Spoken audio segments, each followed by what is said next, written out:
these habits are keeping you poor in your 30s, in your 40s, and over. And you need to change them fast to be able to build wealth and live a wealthy life.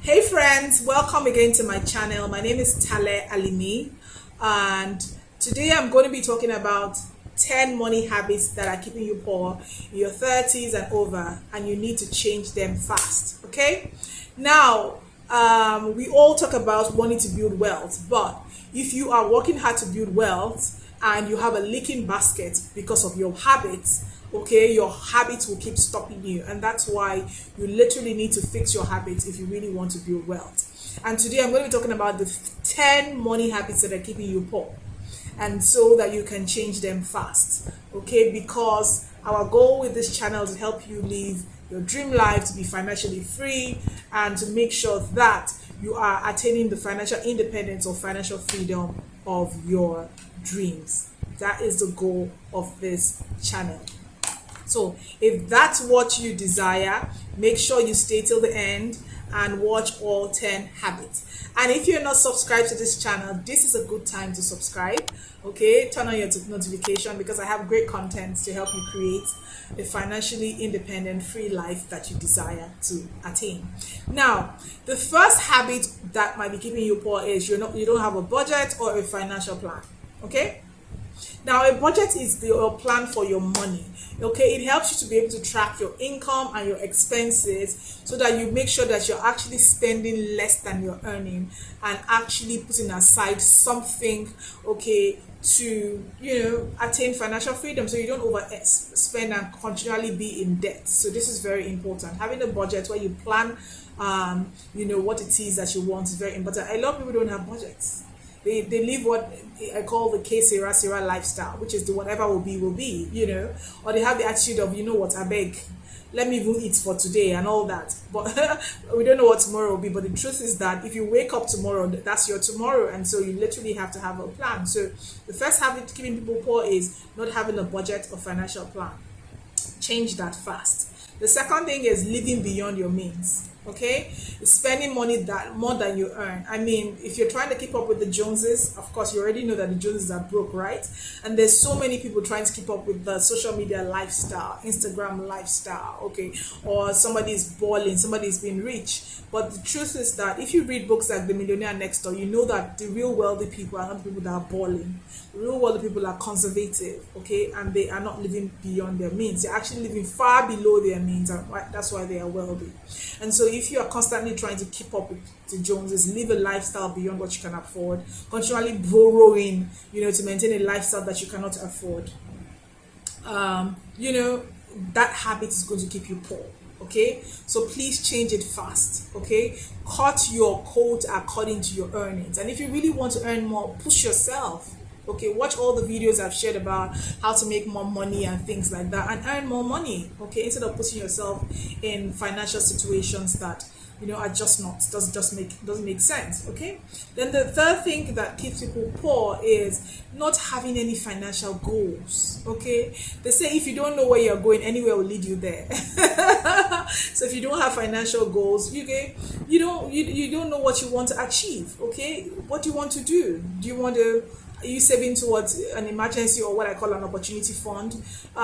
Do you want to buy a house? Do you want to be able to rent your first house? Do you want to go on vacation? Do you want to start a business? Do you want to retire early and all that? If you don't have goals, you will waste money on unnecessary things, and that's the truth. But if you have goals, your goals are going to keep you focused, and your goals are going to help you become more disciplined. Okay, and so having financial goals, extremely important.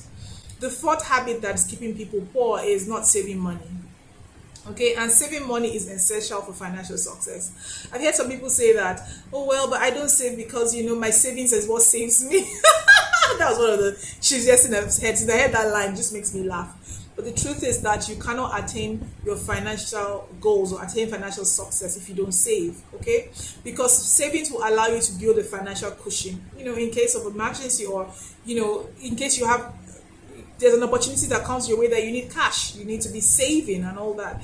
Okay, it also gives you money to invest and to reach your financial goals. Okay, if you're not saving, you end up most likely being in debt and you will struggle to make ends meet. If you're not saving, because for example, if you're not saving to, if you pay a rent or a mortgage, if you're not saving for it, you will end up having to borrow to do it when that expense or that bill comes up. So saving is really very important, so that you don't struggle, okay, to make ends meet. The next thing, financial habit that keeps people poor, is that they don't invest their money. Okay, investing is one of the best ways to grow your money over time. Okay, and I know that people have different risk tolerances, and then you need to find investments that are, friendly with your risk tolerance. You can talk to a financial planner, you can join an investment club, just find investments that are that match your risk tolerance. And I always say financial literacy is gold. You need to learn about money, learn about what it takes to make, multiply. And there's so many amazing financial books, from Rich Dad Poor Dad, which is like the all-time classic, Cash Flow Quadrant, Millionaire Next Door, Think and Grow Rich, Master the Millionaire Mind. There are so much books to read to become financially literate, and there's so much free content online, even on YouTube here if you're watching this video. So please become financially literate and know what to do with your money, because if you're not, and you're not investing, you're sabotaging your future, and it's going to keep you poor. The sixth thing that's keeping you poor is having too much debt. If you have too much debt, okay, debt can become a major financial burden. I know in this season where there's so many free loan apps, if you're in Africa right now, it's just the emergence of loan apps and everything.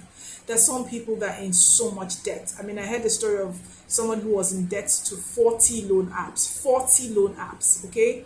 And debt will make you struggle financially because you're constantly burdened with paying interest and everything. And at the end of the day, you might end up becoming bankrupt. And so having too much debt is not good. I always advise that if you're going to take debt, try and pay it off very quickly, except it is an asset that generates revenue for you. Then you know that, okay, the asset is going to pay off the debt for you and you're still going to have extra. Okay, so having too much debt is keeping you poor. Okay, the seventh thing is not having an emergency savings, or what I like to call opportunity fund, because I like to make everything positive. Okay, because so many things might come up that you might not plan for, and that's life, right? Okay, job loss, medical emergencies, something to repair, just multiple emergencies might come, and if you don't have any fund, you might end up having to go and borrow, or you might have to go and be begging people or things like that. So having some money put aside is really important. And I always say that I don't even think you put money aside only for emergencies. You put money aside sometimes, take advantage of opportunities. Recently I had the opportunity to upgrade my electrical system because I was having electrical issues. I'm in Africa, right? Nigeria. So I had this opportunity, but I had some savings, so I was able to reach out to my savings to be able to make that investment to create a better life for myself. So that's important. So it's not just for emergency, it's actually also sometimes take advantage of opportunities. The eighth thing might be keeping you poor is that you don't have any form of insurance, even if it's health insurance. Car insurance. There's several times when just having insurance has, helped me. Like actually health insurance. I know in my company, my team, because they have health insurance, it even makes their lives easier. Okay, they have a medical emergency, they quickly use their health insurance, and it just makes their life easier. I've heard the stories of people who say that maybe when their car has accidents, it eats up all their savings because they don't have a car insurance. So insurance, really, if you don't have insurance, one of the things that is keeping you poor. So get insurance, even if it's for the basics, health insurance, car insurance, just the basic things that, will keep you more financially responsible. Okay. The ninth thing that might be keeping you poor is impulsive purchases, impulse buying. Okay. And if you're someone that's an emotional shopper, you've got to be very careful, because you might find yourself going to the store and buying things you don't need, and making purchases that you might regret later and everything. One of the secrets I learned when I'm going shopping is I make sure that I go shopping with a full stomach. I make sure that I eat first before I go shopping, because it literally just makes me not buy what I don't need. Okay, so think about if you're an emotional shopper or somebody that can just do things impulsively, it might be very good to curb yourself, to remember, number one point, have a budget and try your best to stick to a budget. And to ask yourself before you buy anything, do I need this? Okay, can I afford this? If possible, if there's something that entered your eye that says, oh, I love this, I want to have this, I would advise you to say, you know what, let me come back tomorrow. Okay, if somebody's trying to really finesse you to buy, oh, buy this, thing will fit you, da da da, tell the person, okay, let me think about it, I'll get back to you, so that you can take time out to go and sit down, think it through, and say, is this something I want to invest in? Okay, am I going to do that? Go do it, and then that will help you make better financial decisions. The 10th and final thing is not having a financial advisor or a coach. Okay, not having a financial advisor or coach. I always tell you guys that I help people to do what I call their financial blueprint, which is literally creating that plan of how they want their financial life and their future to be. Because a financial coach or an advisor can help you create a plan. Okay, they can advise you on investments, they can guide you to reach your financial goals, and you know, they can even show you how to manage your money. They can even show you how to find money in places you never thought about. And you know, if you don't have one, okay, you might be shortchanging yourself from getting better advice that will give you an edge. So those are like the 10 things that might be you know, stopping you or keeping you poor in your 30s, 40s, and above. So what you need to do immediately, is number one, you have to start identify what bad money habits you have. Okay, so I want you to write that down. We said this 10 things. Write down, these are my own bad money habits that I need to change. Okay, and the second thing is I want you to begin to set goals. Set realistic goals. Okay, because the truth is you might not be able to change all the habits at once, but you can set goals. This month I'm going to change 2, next month I'm going to change 2, the other month I'm going to change 3, and all that. So set goals, because those goals will keep you you know, focused, and then you begin to change the habits. Okay, and then begin to create plans to change the habits. One of the things I love is a book called Atomic Habit by James Clear. It talks about habit stacking, and so you can begin to stack a couple of habits that support each other. Like having a budget might help you not do impulse spending, okay, or having the budget on your phone, so that if you want to buy an item, you look at your phone and say, does this fit within my budget? If the answer is no, you don't buy it. Okay, that's one thing I always do before I go shopping. I always have a shopping list that comes from my budget, and so that before I buy something, I look at my list and say, is it part of what I want to buy? If the answer is no, I don't buy it. So things like that. And then finally, you need to be consistent, okay, because it takes small consistent changes over time leads to big you know, financial results. So you know, consistency is very, very important.